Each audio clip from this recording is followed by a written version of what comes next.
তো আজকে আমরা দ্য হলোম্যানের কোয়েশ্চেন আনসার ডিল করব। দ্য হলোম্যানের কোয়েশ্চেন আনসার আজকে আমরা ডিল করব। দেখো তোমাদের দ্য হলোম্যান এখান থেকে তোমাদের যে 5 মার্কস 10 মার্কস বা 2 মার্কস কোয়েশ্চেন আসবে, দেখো এখান থেকে আমি একটা 5 মার্কস দিয়েছি। 5 মার্কস কোয়েশ্চেনটা হচ্ছে what are the hollow men's responses to the eyes. হলোম্যানের যে রেসপন্স, হলোম্যানদের কাদেরকে, আইস গুলোর প্রতি, হুজ আইস আর দে। তাহলে প্রশ্নের মধ্যে দুটো সেকশন রয়েছে, কি কি রেসপন্স দিয়েছে আর এই আইস গুলো অ্যাকচুয়ালি কার আইস। দেখো এটা 5 মার্কসের কোয়েশ্চেন। এই কোয়েশ্চেনটা দেওয়ার পরে দেখো, তারপরে আমি যে কোয়েশ্চেনটা দিয়েছি সেটা আবার একটা 5 মার্কসের দিয়েছি, explain the source and significance of the title. টাইটেলের সিগনিফিকেন্স, এটাও 5 মার্কসের।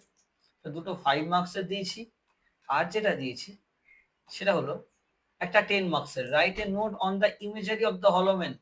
হলোম্যান থেকে ইমেজারি কোয়েশ্চেনটা আসতে পারে, বা hollow men as a modern poem সেটা কিন্তু আসতে পারে। এটা 10 মার্কসের।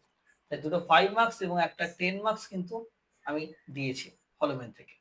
And I hope that this question will come in your exam hall. এবং এসিকিউ দিয়েছি, মোস্ট ইম্পর্টেন্ট এসিকিউ এবং আনসার অ্যাড করে আমি পুরো কোয়েশ্চেন আনসার কিন্তু এখান থেকে কমপ্লিট করেছি।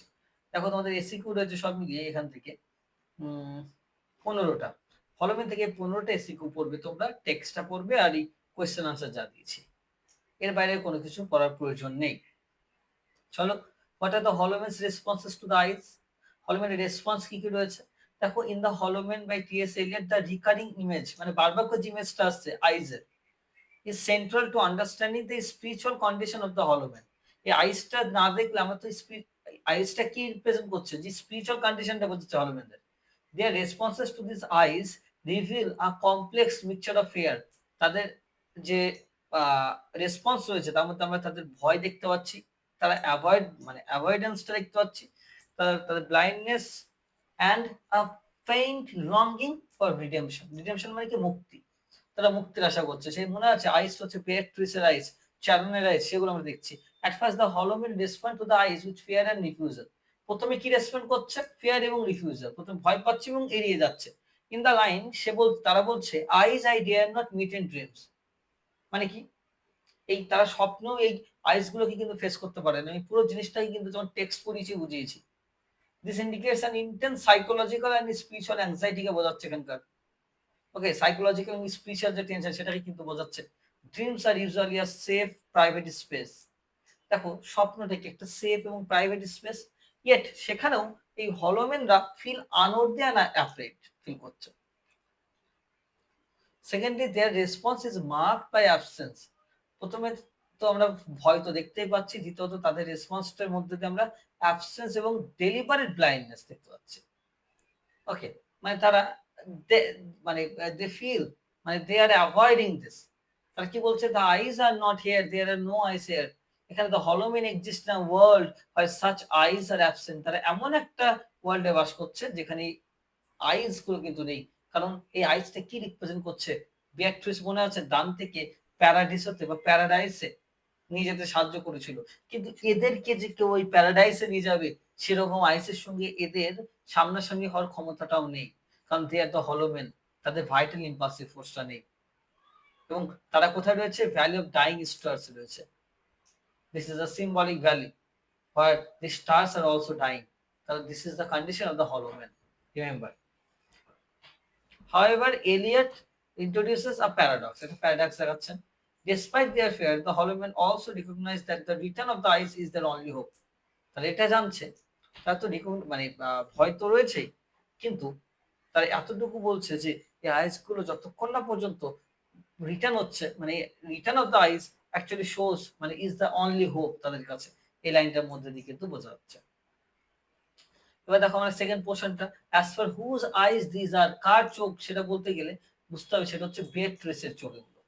In Dante's work Beatrice symbolises divine love, grace and spiritual illumination. Spiritual light বোঝাচ্ছে দান্তের যে Divine Comedy the Beatrice. Okay, to meet her eyes is to confront divine reality and move toward salvation. এবং এই বেয়াট্রিসের চোখে চোখটা রাখা মানে সে সালভেশনের দিকে যাচ্ছে। The hollow men however are spiritual empty, therefore incapable of enduring salvation. At a broader level, the eyes may also be interpreted as the eyes of God. একটা broader লেভেলে যদি আমরা দেখি আইস আমরা গডের আইসও বলা যেতে পারে। Okay, they signify the presence of a higher truth that demands recognition and transformation. Okay, এই হলোম্যানরা তো এই চোখটার দিকে তাকাতে পারছে না, কারণ সেটার দিকে তাকাতে গেলে একটা স্পিরিচুয়ালিটি বলতে কিছু থাকতে হবে, কিন্তু তাদের মধ্যে তো তা নেই। ওকে, এই দিয়ে আমরা নোটটাকে শেষ করছি। Next question, significance of the title of the hollow men. আমি ক্লাসে বুঝিয়েছি যে টাইটেলটাকে নিয়ে বলেছে। টাইটেল হচ্ছে কোনটা? The Holloman. ওকে, এপিগ্রাফ নিয়ে আমি অলরেডি বলেছি অনেক কিছু। দেখো, সোর্স হচ্ছে কোথা থেকে? রুটার কিপলিং এর দ্য ব্রোকেন ম্যান কবিতা থেকে নেওয়া হচ্ছে, ইনফ্লুয়েন্স হচ্ছে। আবার কি মরিসের হচ্ছে দ্য ব্রোক, এ দেখো Eliot himself suggested that the title may have been formed by combining two early works. একটা কি রুটার কিপলিং এর দ্য ব্রোকেন ম্যান, তাই তো? রুটার কিপলিং এর দ্য ব্রোকেন ম্যান, সেটা আমরা দেখতে পাচ্ছি। From Morris comes the idea of hollowness, এবং মরিসের আইডিয়া থেকেও আমরা হলোনেসের আইডিয়াটা পাচ্ছি, মরিসের কবিতাটা থেকেও, উইলিয়াম মরিস। সো দেখো, আমরা আরেকটা ইনফ্লুয়েন্স পাচ্ছি, সেটা হচ্ছে Julius Caesar. Julius Caesar, Julius Caesar থেকেও শেক্সপিয়ার জুলিয়াস সিজার থেকেও কিন্তু এটা ইনফ্লুয়েন্সড। এটা কিন্তু মাথায় রাখতে হবে, শেক্সপিয়ার জুলিয়াস সিজার থেকেও কিন্তু এটা ইনফ্লুয়েন্সড। আমি অলরেডি টাইটেলটা নিয়ে অনেক কিছু বলেছি ক্লাস, কোথা থেকে নেওয়া হয়েছে এবং ওর কি ডিটেল মিনিং কি বোঝাচ্ছে এ টু জেড। ওকে, সো দেখো, আমরা দেখেছি যে উইলিয়াম মরিসের দ্য হলোল্যান্ড, তারপর টাইটেলটা যখন লিখবে 3টে পয়েন্টের উপর লিখবে। সোর্স অফ দ্য টাইটেল বলছে কোথা থেকে নেওয়া হচ্ছে, 3 জায়গা থেকে ইনফ্লুয়েন্স। 1 নম্বর হচ্ছে এই যে the broken man, the broken man by Rudyard Kipling, Rudyard Kipling. 2 number হচ্ছে the hollow land by William Morris. আর 3 নম্বর হচ্ছে জুলিয়াস সিজার, জুলিয়াস সিজার। এটা কিন্তু মাথায় রাখতে হবে, জুলিয়াস সিজার।